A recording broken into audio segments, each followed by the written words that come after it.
Initial से सिखाऊंगा, उसमें पहले कोडिंग की कोई जरूरत नहीं है। पहले कोडिंग में आपने अगर किया हुआ है तो बहुत अच्छा है, अगर नहीं किया हो तो उसमें भी मैं शुरू से बताऊंगा कि कैसे शुरू से यूज कर रहे हैं प्रोजेक्ट। प्रोजेक्ट सबसे हमारा इम्पोर्टेंट है कि प्रोजेक्ट सबसे सब लोग अच्छे से सीखेंगे। अगर किन्हीं को कहीं भी कोई भी प्रॉब्लम आएगा तो वो प्रोजेक्ट में पूछेंगे। तो आज का टॉपिक है हमारा array in C plus plus. हम लोग पढ़ेंगे कि एरे क्या होता है सी प्लस प्लस में, अगर एरे होता है तो कैसे डिफाइन करते हैं एरे। तो एरे आता है तो सब लोग एक चीज लिखते हैं, वो मैं भी लिख देता हूँ। और इसके बारे में क्योंकि एरे आया तो सब लोग कहते हैं कंटिन्यूअस मेमोरी एलोकेशन, लेकिन किसी को ये समझ में नहीं आता है कि कंटिन्यूअस होता क्या है।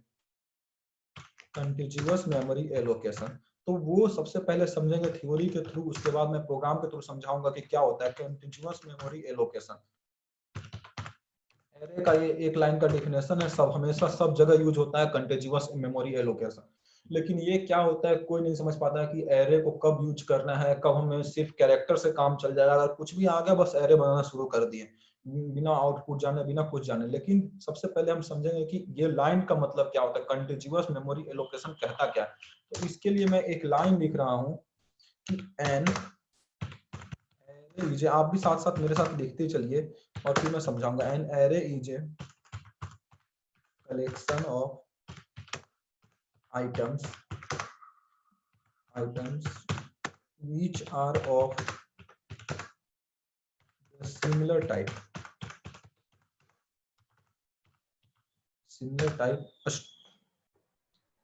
an array is a collection of items which are of similar type in contiguous memory allocation। ये एरे का पूरा कंप्लीट डिफिनेशन है, ये लाइन बाय लाइन समझेंगे। एरे क्या है, एरे है एक कलेक्शन ऑफ आइटम। अगर किसी भी कलेक्शन करना, किसी भी चीज का कलेक्शन करना है, सिमिलर काइंड ऑफ आइटम, जैसे मैं बता रहा था कि चावल के दाना को कलेक्शन कर कर कर चावल बना दिए, चावल के डब्बे में रख दिए, तो उस चावल के दानों को कहेंगे कि ये चावल का डब्बा, इसमें चावल रखा हुआ है। उसी तरह अगर similar kind of item, dissimilar नहीं सिर्फ सिमिलर, सेम तरह के आइटम को अगर एक साथ कलेक्ट करके एक डब्बे में रखते हैं, एक मेमोरी में रख रहे हैं, उसी को एरे कह रहे हैं। मतलब उसी का मतलब है कंटिन्यूअस मेमोरी एलोकेशन। मतलब एक छोटे छोटे क्वांटिटी को कलेक्ट किया और एक मेमोरी में उसको रख दिया, एक साथ सिमिलर मेमोरी में एक आइटम को रख दिया, तो उसको कहेंगे एरे।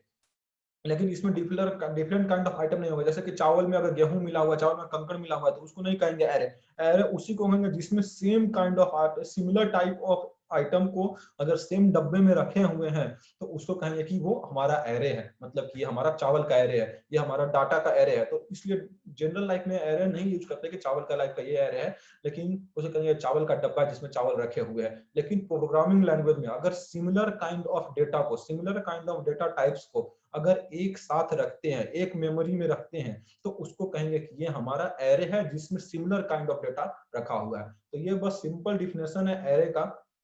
एक लाइन और इसमें आता है कि a simple variable is not enough to hold all the data। Array का जरूरत कब पड़ा?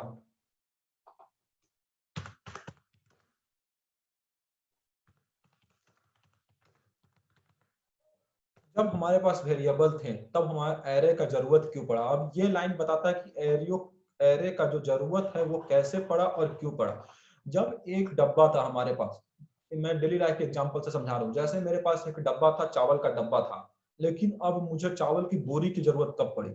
जब चावल का डब्बा में चावल रखने से ज्यादा हो गया, मतलब चावल का डब्बा में उतना ही क्वांटिटी था जितना रख सकते थे, अब उससे ज्यादा रखना है तो हमें दूसरा चीज बनाना पड़ा, जो हमें चावल की बोरी आई, और उस बोरी का नाम हम लोगों ने एरे रखा। जैसे कि एक सिंपल वेरिएबल क्या होता है, सिंपल वेरिएबल में ज्यादा मैक्सिमम कैरेक्टर 1 2 3 4 या 100 तक, उसकी एक लिमिट है कि उतना कैरेक्टर तक उसने या उतना डेटा को होल्ड कर सकता है। लेकिन एरे में कितना भी डेटा को, अगर सिमिलर काइंड ऑफ डेटा को अगर होल्ड करवाना है, तब हमें एरे की जरूरत पड़ेगी। अगर सेम काइंड ऑफ डेटा है और हमको बहुत ज्यादा उसको रखने की, हमको डाटा को होल्ड करवाना, डाटा को रखना है, तो हम एरे को यूज करते हैं।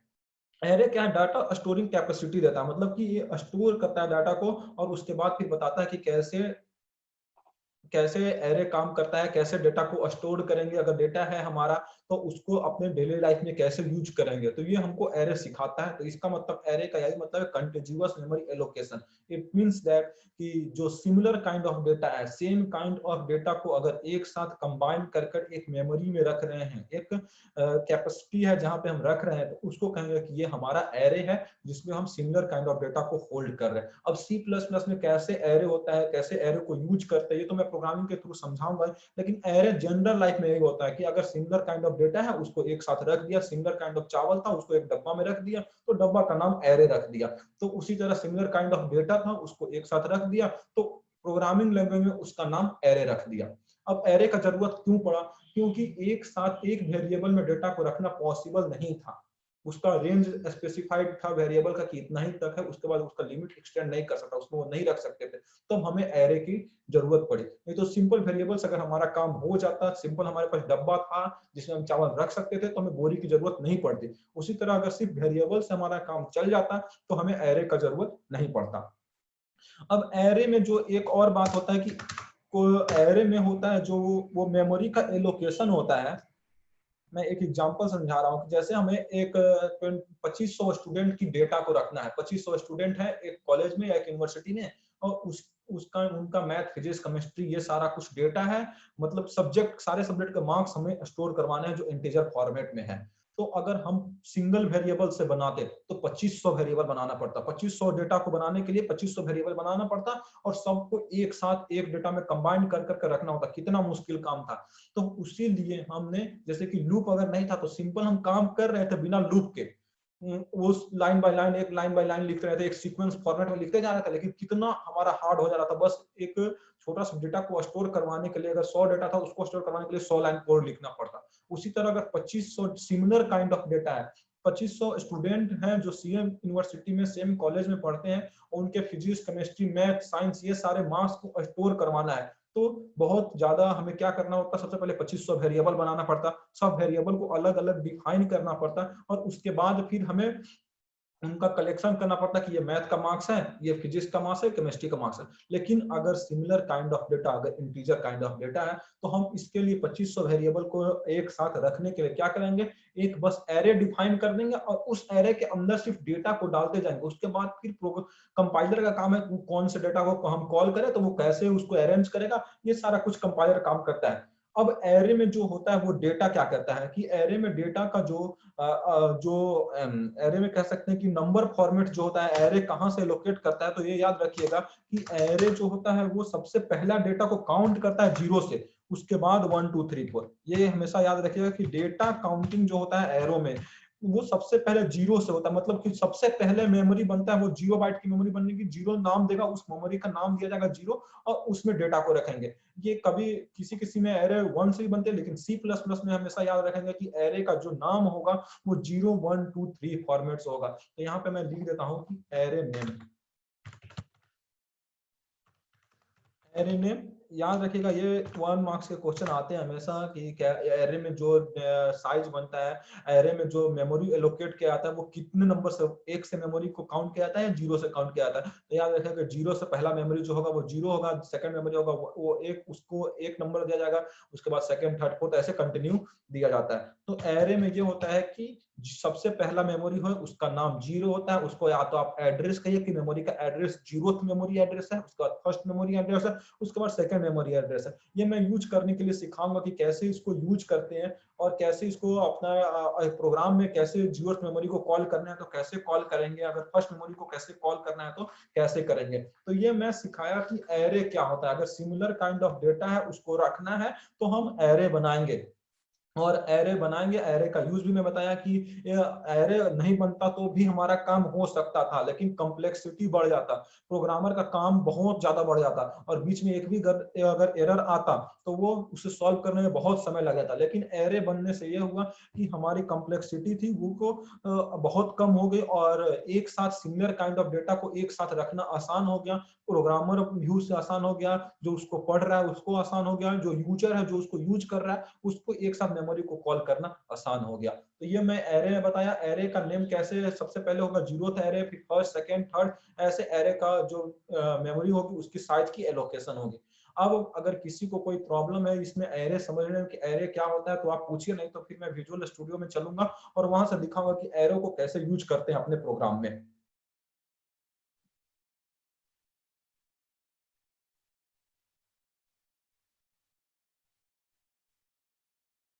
किसी को कोई भी प्रॉब्लम है तो 1 मिनट का समय है आपके पास, आप पूछ लीजिए, उसके बाद नहीं तो मैं विजुअल स्टूडियो कोड में चलूंगा और वहां से बताऊंगा कि कैसे होता है। आप पूछिए, आदिति, करिश्मा कुमारी, मुस्कान, नया जानवर, किसी को कोई कहीं से प्रॉब्लम है तो आप पूछिए। विवेक जैन, आपको अगर कहीं से कोई प्रॉब्लम है तो पूछिए। No sir.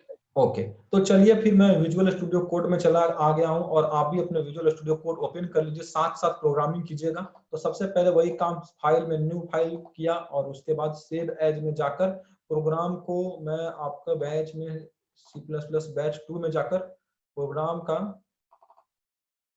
का नाम देता हूं। ये हमारा है प्रोग्राम नंबर 33 .cpp एक्सटेंशन देकर सेव कर दिया। मैं एरे का प्रोग्राम सबसे पहले लिख कर दिखाता हूँ, आप भी ऐसे ही लिखेंगे। उसके बाद फिर मैं लाइन बाय लाइन प्रोग्राम समझाऊंगा कि ये प्रोग्राम कह रहा है और कैसे एरे को यूज कर रहे हैं। सबसे पहले हेडर फाइल जैसे यूज कर रहे थे वैसे ही यूज करेंगे। हेडर फाइल यूज कर लिया, उसके बाद using name space std, 3-4 line तो वो सारा में सेम है। अगर C++ का प्रोग्राम लिख रहे हैं तो वो हमेशा 4 लाइन हमेशा सेम ही है। उसके बाद हमें सोचना है कि क्या करना है। उसके बाद इंट मेन, जहां से हमारा फंक्शन का एंट्री पॉइंट होगा, इंट मेन लिखा और उसके बाद मैं करली ब्रेसेस के अंदर अपना प्रोग्राम लिखूंगा। अब मैं एरे बनाना सिखा रहा हूँ, कैसे एरे बनाएंगे। तो सबसे पहले डेटा टाइप लिखेंगे और उसके बाद एरे का नाम लिखेंगे। एरे का नाम मैं सबसे पहले बता रहा हूँ कि किस लिए एरे बना रहा हूँ, इसका प्रोग्राम का क्या काम होगा। तो मैं मार्क्स स्टोर कर रहा हूँ 4 सब्जेक्ट का और उससे एक बाई एक एरे में सिमिलर काइंड ऑफ डेटा को मार्क्स में स्टोर कर रहा हूँ और उसके बाद एक बाई एक करके मार्क्स को कॉल करूंगा और एरे को प्रिंट करूंगा कि हमें अगर ये एरे को प्रिंट करवाना तो कैसे करेंगे। ये मैं एक छोटा सा एग्जांपल देकर बता रहा हूं, आप इसको आगे कैसे भी यूज कर सकते हैं एरे को, बस मैं यूज करना सिखा रहा हूं आपको कि एरे कैसे यूज करना है। उसके बाद ब्रैकेट लगाना है। ब्रैकेट के अंदर आप, जैसे मैं एक डेटा स्टोर कर रहा हूं 23, 24, 35 और 67, ये डेटा मैं इसके अंदर स्टोर करवाया। और एक चीज है कि जब हम एरे का नाम लिख दिया, सबसे पहले डेटा टाइप दिया, एरे का नाम मार्क्स लिखा, उसके बाद यहाँ पे जो एरे की लेंथ है, यहाँ पे आप 4 लिख सकते हैं या नहीं भी लिख सकते हैं, क्योंकि C++ कंपाइलर है। आप जहां जितना एरे यहाँ पे लिखेंगे वो उतना एरे काउंट कर यहाँ से अपने आप काउंट कर लिख देगा। तो इसलिए है, अगर आपको ऑप्शनल है यहाँ पे आप 4 दे भी सकते हैं इसके डेटा में और 4 नहीं भी दे सकते हैं, ये ऑप्शनल है। जितना डेटा आप इसके आगे लिखिएगा तो वो समझ जाएगा कि इतना डेटा उसमें पास करना है। तो ये हमारा जो कहा था ब्रैकेट के अंदर लिखिए साइज ऑफ एरे, कि कितने साइज का आप एरे बना रहे हैं। तो जैसे मैं यहाँ पे 4 मेरा जो एरे में है वो 4 मेमोरी का मैं एरे बना रहा हूँ तो यहाँ पे 4 लिखेंगे। अगर 3 मेमोरी का तो लिखना ये ऑप्शनल है, अगर आप लिखना चाहेंगे तो लिख सकते हैं, नहीं लिखना है तो नहीं लिखिए। तो ये ऑप्शनल होता है C++ में, ये बताना बहुत जरूरी था। बस ये लाइन लिखा, 4 नंबर की लाइन लिखा और एरे हमारा बन गया। जैसे ही डेटा टाइप लिखा, मार्क्स लिखा और ये ब्रैकेट के अंदर साइज ऑफ एरे की इक्वल टू देकर उसके बाद करली ब्रेसेस में जो भी डेटा लिखा, तो ये हमारा ये लाइन नंबर 4 लिखने से बस एरे बन गया। उसके बाद मैं प्रोग्राम लिख रहा हूँ और उसके बाद समझाऊंगा कि क्या हो रहा है ये प्रोग्राम और कैसे अगर मैं कॉल कर रहा हूँ तो ये कैसे हमको कॉल कर दे रहा है। मैं बताया था कि एरे में जो होगा वो डेटा सबसे पहले 0 से मेमोरी एलोकेट होगी, उसके बाद 1, 2 और 3, 4 होगी। ईमेल मैं लिखा न्यू लाइन के लिए। सबसे पहले बस एक लाइन लिखकर मैं ये कोड चलाता हूँ और आपको दिखाता हूँ कि इससे क्या हो रहा है। रिटर्न 0 लिखा सक्सेसफुल कंपाइलेशन के लिए। अब मैं इसको सेव करता हूँ, सेव कर दिया और उसके बाद रन करता हूँ और बताता हूँ कि अगर रन कर सक्सेसफुल कंपाइलेशन हुआ तो हमारा प्रोग्राम में सही आएगा और अगर नहीं हुआ सक्सेसफुल कंपाइलेशन तो कुछ एरर आएगा। तो देखिए यहाँ पे 23 आ गया। मैं जैसे इस लाइन का प्रोग्राम लिखा, एरे लिखा, तो यहाँ पे 0 पास किया तो 23 आ गया। ये क्यों आया 0? यहाँ पे तो मैं 23 को नहीं कॉल किया था, लेकिन जैसे 0 लिखा यहाँ पे 23 आया। ये बात को समझते हैं, ये बात सबसे इंपॉर्टेंट होता है एरे में समझने के लिए कि जैसे अगर मुझे एरे बना लिया, अगर डेटा को वहां से लेना है, यूज करना है, सबसे पहले तो होता है कि डेटा कैसे क्रिएट करते हैं, अगर क्रिएट कर लिया तो उसके बाद उसको कैसे यूज करते हैं। अगर क्रिएशन और यूजेबिलिटी अगर हम समझ जाते हैं तो कोई भी डेटा को हैंडल करना हमारे लिए आसान हो जाता है। तो इस लाइन से लाइन नंबर 4 चलने से डेटा क्रिएट हो गया। लेकिन लाइन नंबर 5 में मैं मार्क्स को कॉल कर, सी आउट तो है कि कॉल करने के लिए फंक्शन, अगर हमें कंसोल पे आउटपुट चाहिए तो सी आउट लगाते हैं। उसके बाद मैं यहाँ बताया था कि वेरिएबल का नाम लिखते हैं, जो वेरिएबल जिससे हम एरे बनाए हुए हैं उसका नाम लिखेंगे। और उसके बाद जैसे मैं बिग ब्रैकेट के अंदर ये 0 कॉल किया तो वो 23 दिया। ये क्यों दिया? तो इसके लिए मैं समझते हैं कि जैसे ही एड्रेस एरे में ये जो 23 नंबर है, इसको जो एड्रेस वैल्यू दिया गया है वो 0 है, इसका 1 है, इसका 2 है, इसका 3 है, इसका 4 है। इससे हम इसका ये हमारा प्रूफ हुआ कि एरे में जो मेमोरी एलोकेट हो रही है सबसे फर्स्ट एलिमेंट को वो 0th मेमोरी एलोकेट हो रही है, सेकेंड एलिमेंट को फर्स्ट मेमोरी एलोकेट हो रही है, और थर्ड एलिमेंट को सेकंड मेमोरी एलोकेट हो रही है। ऐसे 0 से हम अगर कभी भी काउंट करना है, अगर एक मेमोरी में हमको एरे को रखना है तो 0 से काउंट करेंगे, कभी भी हम उसको 1 से नहीं काउंट करेंगे। अगर कोई कहता है कि 40 साइज 40 का एरे बनाओ, तो हम उसमें 0 से लेकर 41 तक एरे बनाएंगे जिसमें वो 40 तक की साइज को रख सके, जो 39 तक की साइज को रख सके। तो ऐसे हम एरे बनाएंगे। तो ये होता है कि अगर 0 में कॉल किया तो ये हमको वैल्यू देता है 23, और उसी तरह मैं सारा वैल्यू एक बार कॉल कर बता देता हूं कि कैसे कैसे होता है।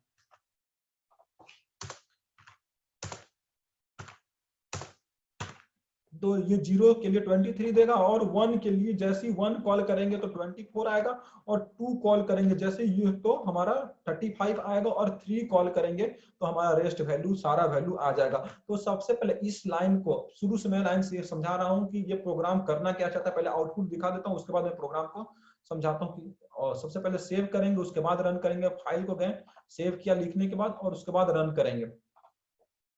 सबसे पहले फाइल को सेव करेंगे और उसके बाद रन करेंगे। रन करने से क्या क्या आ रहा है, कैसे हम प्रोग्राम को लिख रहे हैं, ये सारा कुछ मैं समझाऊंगा। ये देखिए, इन डेल के बाद सब जगह सेमी कॉलन छूट गया है, सब जगह सेमी कॉलन लगाएंगे, सेमी कॉलन लगाएंगे, क्योंकि प्रोग्राम को लिखते जाएगा, अगर एरर आ रहा है तो समझ में आ जाएगा कि एरर किस लिए आ रहा है। अब रन करेंगे और समझेंगे कि प्रोग्राम क्या कह रहा था। 0th मेमोरी को कॉल किया तो कौन सा दिया, फर्स्ट को कॉल किया तो कौन सा दिया। तो देखिए, जैसे ही मैं ये सारा प्रोग्राम लिखा तो 23, 24, 35, 67 जो मैं एरे में लिखा था, जो वैल्यू को लिखा तो वो वैल्यू मुझे मिल गया।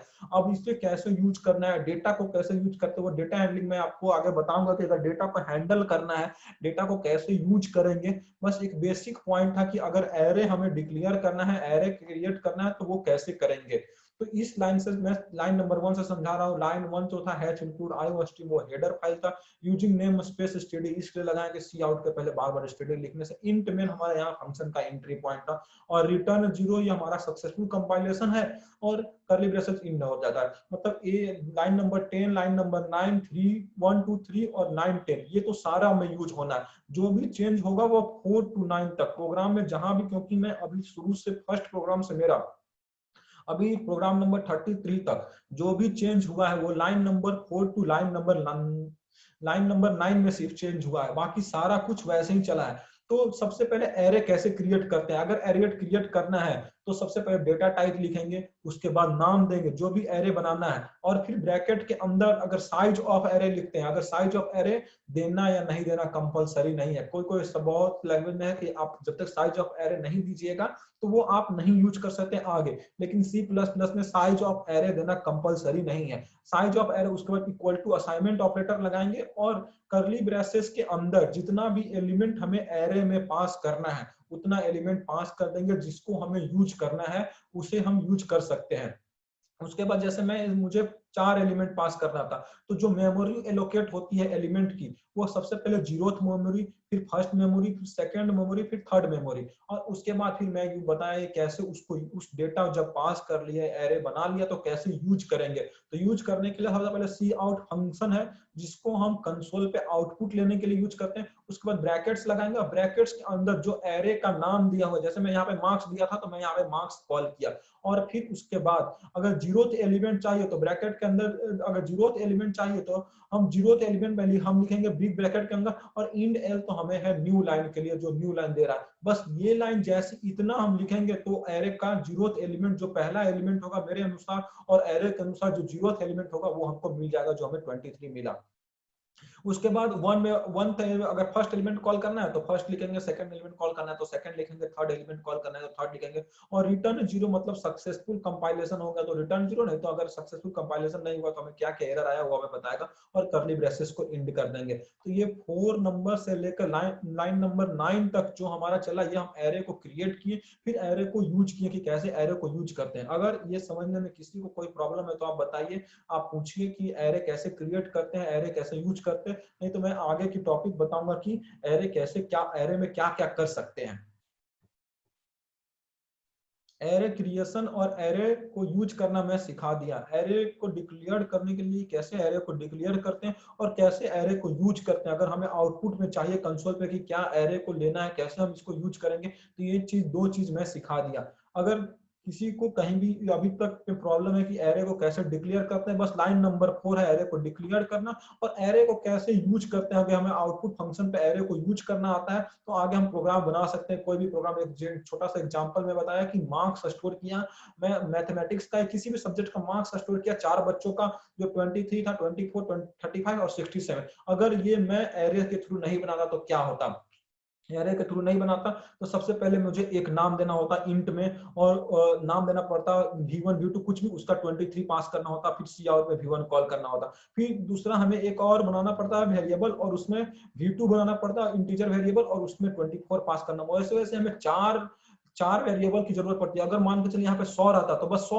नंबर पास कर देना है, वो अपने आप मेमोरी बनता जाएगा, वो एरे बनता चला जाएगा। नहीं, अगर 100 नहीं, अगर हमको उसी तरह से अगर एरे नहीं होता तो हमें 100 वेरिएबल बनाने पड़ते, और 100 में 100 नंबर जो है वो पास करना पड़ता।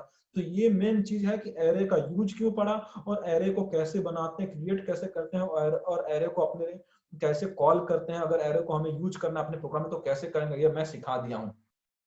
एक चीज और इसमें सिखा रहा हूं कि अगर मुझे एरे की वैल्यू चेंज करना है, अगर मुझे एरे की वैल्यू चेंज करना है, कि मान लो कि बीच में हमें गलती से मैं लिख दिया 1000 लाइन का कोड, अब 1000 लाइन में कहां पे डिक्लेयर किया था एरे ये मुझे पता नहीं, और किसी का आउट ऑफ 100 मार्क्स था और मैं उसे दे दिया 105 बाय मिस्टेकली, तो एरे की वैल्यू चेंज करना है, क्योंकि आउटपुट जैसे मैं लिखा तो सेकंड नंबर का जो आउटपुट आएगा वो 105 आएगा। ये हमारा बाय मिस्टेक था, क्योंकि ये मैक्सिमम मार्क्स तो 100 था, तो एरे की वैल्यू चेंज करना हमें आना चाहिए। तो एरे की वैल्यू चेंज करने के लिए कुछ नहीं है, जहां भी एरे का सबसे पहले नाम लिखेंगे और उसके बाद जो वैल्यू चेंज करना है, जैसे मैं 3 की वैल्यू चेंज कर रहा हूँ, 3 की वैल्यू चेंज करूंगा करना हो तो उसके लिए असाइनमेंट ऑपरेटर लिखेंगे, असाइनमेंट ऑपरेटर इक्वल टू और 50 लिख देंगे, और उसके बाद सेव कर कर कॉल करेंगे। तो ऊपर में आगे में एरे क्या डिक्लेयर किया हुआ है इससे हमको मतलब नहीं होगा, उसके बाद हमने जो वैल्यू लिखा है तो वो वैल्यू आएगा। अब देखिए, जैसे ही हम 3 की वैल्यू चेंज किए, थर्ड नंबर की वैल्यू चेंज किए, इसका मतलब कि जो एरे के अनुसार चौथे नंबर वाली वैल्यू चेंज हो गई। तो देखिए, सबसे पहले यहाँ पे 67 आ रहा था, लेकिन जैसे ही मैं थर्ड की वैल्यू चेंज कर 50 कर दिया तो अब देखिए यहाँ पे 50 आने लगा। तो ऐसे मैं समझा रहा हूँ कि एरे की वैल्यू ऐसे हम चेंज कर सकते हैं। अगर बाय द वे मिस्टेकली में एरे, हम लोग एरे बना दिए और 100 लाइन की कोड लिख गए और उसके बाद एरे को आगे की वैल्यू चेंज करना पॉसिबल नहीं है, और बाद में हमें रियलाइज होता है कि एरे की वैल्यू कैसे चेंज करना है, तो ये लाइन सिर्फ लिखना है, जो वेरिएबल है उसका नाम लिखेंगे और ब्रैकेट के अंदर जिस नंबर का वैल्यू चेंज करना है एरे के अनुसार, अपने अनुसार नहीं। अगर मुझे चौथा वैल्यू चेंज करना है तो एक घटा कर लिखेंगे, तीसरा वैल्यू का नाम देंगे और जो भी वैल्यू लिखना है उसको लिखेंगे। हमें थर्ड वैल्यू चेंज करना है, एक घटाकर दूसरा नंबर नाम लिखेंगे और उसके बाद जो वैल्यू चेंज करना है वो वैल्यू लिखेंगे और उस वैल्यू को फिर प्रिंट करवा देंगे। तो प्रिंट करवाने के बाद जो भी वैल्यू आएगा वो चेंजेज वैल्यू आएगा, जो हम वैल्यू को चेंज कर कर लिखेंगे वो वैल्यू हमें यहाँ पे आ जाएगा और हमें कंसोल पे दिखेगा कि जो भी वैल्यू चेंज किया हुआ है वो वैल्यू हमको दिखेगा। तो अगर किसी को कोई प्रॉब्लम है, अभी तक नहीं समझ में आया कि कैसे एरे डिक्लेयर करते हैं, कैसे एरे क्रिएट करते हैं, तो आप पूछिए, नहीं तो हम लोग नेक्स्ट टॉपिक की ओर बढ़ेंगे और जहां पे हम लोग पढ़ेंगे पॉइंटर्स एंड एरे। बहुत यूजफुल टॉपिक है कि पॉइंटर्स को एरे में कैसे यूज करते हैं। तो अगर किसी को कोई प्रॉब्लम है एरे डिक्लेरेशन में, एरे क्रिएशन में, एरे यूजेबिलिटी में, तो आप पूछिए, नहीं तो फिर मैं आगे की टॉपिक बता रहा हूँ, पॉइंटर्स एंड एरे। 1 मिनट का समय है आपके पास, आप पूछ लीजिए, नहीं तो आगे के टॉपिक डिस्कस करेंगे। फिर से मैं बता रहा हूँ कि एरे बस लाइन नंबर 4 और लाइन नंबर 4 से एरे क्रिएट हो गया है, और लाइन नंबर 5 जो है वहां से एरे हमारा यूज हो गया। एरे को कैसे यूज करेंगे, तो लाइन नंबर 4 और लाइन नंबर 5 बस समझना था हमें एरे में। उसके बाद तो हमारे ऊपर है कि डेटा से हम कैसे खेल सकते हैं, ये हमारे ऊपर। डेटा को आप जितना अच्छा डेटा को समझिएगा, जितना अच्छा डेटा को आपको यूज करना आएगा, उतने बेस्ट प्रोग्रामर आप हैं।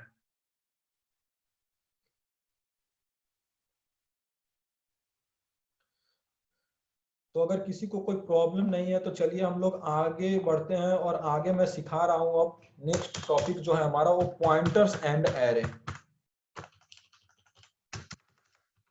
अब पॉइंटर सारा टॉपिक के साथ आता रहेगा, पॉइंटर्स एंड एरे, क्योंकि पॉइंटर्स एंड एरे है कि जब तक हम एरे को, एड्रेस को उसके साथ साथ उस टॉपिक के साथ कोरिलेट करते चलेंगे, इसलिए मैं सबसे पहले पॉइंटर बता दिया था, पॉइंटर्स एंड एरे। तो एक बात याद रखना है कि एरे में जो नेम होता है वही एड्रेस होता है। जैसे फर्स्ट ब्लॉक का नाम था 0, तो उसका एड्रेस है 0। एरे एरे में हम n% यूज नहीं करते हैं। अगर हमें एरे का एड्रेस जानना है तो उसके लिए हम n% यूज नहीं करेंगे। तो यहाँ पे एक लाइन में मैं लिख देता हूँ, name of array, array equal to address of array, address of an array. ये हमेशा, ये लाइन हमेशा याद करेंगे पॉइंटर्स इन एरे समझने से पहले, कि जो एरे का नाम होता है वही एरे का एड्रेस होता है। इसमें हम n% यूज नहीं करेंगे, तो इसलिए लिख देंगे do not use n%, do not use n% का यूज हम एड्रेस फाइंड करने के लिए एरे में नहीं करते। अगर आप n% का यूज कीजिएगा एड्रेस फाइंड करने में एरे में, तो वो आपको रॉन्ग इनपुट देगा, एरर देगा। इसलिए दो चीज है पॉइंटर्स एंड एरे में समझने के लिए। सबसे पहला बात जो है, वो जो एरे का नाम होगा वही एरे का एड्रेस होगा। अगर हमें एड्रेस जानना है एरे का, अगर पॉइंटर्स का मतलब क्या होता है कि किसी भी चीज का एड्रेस लिखने के लिए, कल ही मैं बताया था कि पॉइंटर्स अगर है तो उसको एड्रेस देने का काम है, उसको एड्रेस देता है कि इतना नंबर का मेमोरी में तुम जाकर एलोकेट हो जा। तो उसी तरह होता है कि अगर हमें एड्रेस जानना है एरे का, तो n% यूज नहीं करेंगे, हम हमेशा नेम ऑफ एरे यूज करेंगे। जो मेमोरी एलोकेट किया गया है कंपाइलर के द्वारा, एरे को C++ मॉड्यूल्स के द्वारा जो मेमोरी एलोकेट किया गया है, उसी को यूज करेंगे मेमोरी को। और एक फार्मूला होता है, मैं वो फार्मूला भी लिख देता हूं आपके सामने, कि अगर हमें एरे का न्यू एड्रेस फाइंड करना है, तो ये हमेशा पूछा जाता है एग्जाम में, इसलिए लिख देता हूं। इसको कंपाइलर, इसको हमें नॉर्मल प्रोग्रामिंग लैंग्वेज में यूज नहीं पड़ता है। एड्रेस अगर हमें फाइंड करना है तो ये फॉर्मूला लिख लीजिएगा, बहुत इंपॉर्टेंट फॉर्मूला है। तो जो होगा एड्रेस करेंट, एड्रेस जो करेंट होगा, अगर हमें न्यू एड्रेस फाइंड करना है एरे का, तो सबसे पहले जो होगा वो एड्रेस करंट एड्रेस जो है उसके साथ अगर प्लस कर देंगे आई, आई मतलब कि जो है वो कौन से नंबर का है, किसने उसका मेमोरी का नंबर क्या दिया गया है, और मल्टीप्लाई कर देंगे साइज ऑफ डेटा टाइप से, साइज ऑफ डेटा टाइप से। ये मैं अभी कर कर दिखाऊंगा कि ये कैसे फाइंड कर कर बता रहा है। अगर न्यू एड्रेस जो बन रहा है एरे का, वो अगर हम करंट एड्रेस के साथ ऐड कर कर, आई मतलब हुआ यहाँ पे 0 1 2 3 4, उसमें एरे का कौन सा डेटा को दिया गया है, तो अगर उसको कौन सा डेटा वो एलोकेट किया गया है, तो वो अगर प्लस कर कर अगर डेटा टाइप से उसके जो साइज ऑफ डेटा टाइप है, तो डेटा टाइप का साइज मैं वही बताया था कि इंट, फ्लोट, कैरेक्टर, नम, उसका सबका अलग अलग होता है। तो उसका न्यू एड्रेस फाइंड करने का एक फॉर्मूला है कि अगर न्यू एड्रेस हमें एरे का फाइंड करना है तो वो कैसे फाइंड करेंगे। तो ये फॉर्मूला हमेशा पूछा जाता है इंटरव्यू में कि न्यू एड्रेस फाइंड करने के लिए फॉर्मूला बताइए। तो फॉर्मूला होता है करेंट एड्रेस में हम जोड़ देंगे आई, मतलब आई मतलब क्या हो रहा है यहाँ पे कि जो उसको एड्रेस का नेम है, उस समय जो एड्रेस का नाम है उसके साथ, और मल्टीप्लाई कर देंगे साइज ऑफ डेटा टाइप से, तो हमें न्यू एड्रेस मिल जाएगा। तो ऐसे होता है। तो इसको हम जैसे लिख सकते हैं इसको कि P+I होता है, P+I, जो न्यू एड्रेस होगा वो हमारा होगा P+I। P जैसे मैं एड्रेस का नाम दिया, और इसको मैं लिख सकता हूँ P+I। और उसी तरह करंट एड्रेस को मैं बताता हूँ P, अगर करंट एड्रेस को नाम P दिया, करंट एड्रेस का नाम P दिए, और I की वैल्यू अगर हम 1 रखें, I की वैल्यू अगर 1 रखें, या I की वैल्यू I ही रखते हैं, I की वैल्यू I ही रखते हैं, और अगर हमारा इंटीजर टाइप्स ऑफ डेटा है तो उसके लिए जो हमारा साइज ऑफ डेटा टाइप्स होता है वो 4 बाइट का होता है। तो अगर p plus i equal to जो होता है p प्लस आई इंटू 4, अगर न्यू एड्रेस जो होगा, अगर करंट एड्रेस की वैल्यू p है, i की वैल्यू i है, और इंटीजर टाइप ऑफ डेटा के लिए साइज उसके 4 बाइट होती है, तो 4 बाइट जैसे ही उसके साथ मल्टीप्लाई होगा i के साथ, और प्लस p के साथ एड्रेस अगर p के साथ अगर ऐड हो जाएगा, तो हमें p plus I knew address की वैल्यू मिल जाएगी। ये कैसे न्यू एड्रेस क्या होता है, ये सारा कुछ मैं प्रोग्राम के थ्रू समझाऊंगा, इसलिए थोड़ा भी सोचना नहीं है कि कैसे न्यू एड्रेस की वैल्यू यूज करते हैं, कैसे प्रोग्राम के थ्रू क्या क्या होगा, ये मैं सारा कुछ बताऊंगा कि अगर एड्रेस के वैल्यू जाननी है तो कैसे करेंगे, कि उस एड्रेस में कौन सा वैल्यू है। अगर मुझे सिर्फ एड्रेस पता है, एड्रेस के अंदर कोई प्रोग्रामर, दो आदमी सेम प्रोजेक्ट पे काम कर रहे हैं, जैसे मैं डेली लाइफ से बताता हूँ, दो आदमी है, उन्हें एक सेम प्रोजेक्ट पे काम कर रहे हैं, पहला का काम है कोडिंग करना, दूसरा है कोडिंग को जो कोडिंग किया उसको यूज करके आगे का कोड करना। अब ये तो नहीं है कि प्रोग्रामर है तो बार बार पूछेगा कि भाई एरे में तुमने फर्स्ट एलिमेंट में कौन सा रखा था, सेकंड एलिमेंट में कौन सा रखा था, बार बार उसको कॉल कर कर पूछेगा नहीं। तो इसके लिए क्या होता है कि जो प्रोग्रामर होता है, जो पहला प्रोग्रामर होता है, वो या तो एरे का नाम बता देगा कि ये एरे है, या तो उसका एड्रेस बता देगा कि इस एड्रेस में मैं इस डेटा को रखा हूँ, तुम उस एड्रेस में जाओ, वहां से यूज कर लो। अब जब हमें एड्रेस अगर पता है और उससे हमको वैल्यू जानना है कि उस एड्रेस में कौन सा वैल्यू है, अगर हमें वो वैल्यू आगे यूज करना है तो कैसे जानेंगे, तो उसके लिए हम ये फॉर्मूला लगाएंगे कि न्यू एड्रेस इक्वल टू जो करंट एड्रेस उसने दिया है, और आई की वैल्यू उसने वो बताएगा कि आई की वैल्यू ये है, उसके साथ साथ अगर फ्लोट डेटा टाइप है तो उसका साइज क्या है, इंट क्या है, ये सारा कुछ साइज का चार्ट मैं आपको दे रखा था, उसके साथ वो कैलकुलेट करेगा और न्यू एड्रेस फाइंड कर लेगा। ये तो है कि वो बाय थियोरेटिकली फाइंड कर लेगा, लेकिन अगर वो प्रोग्रामेटिकली फाइंड करना है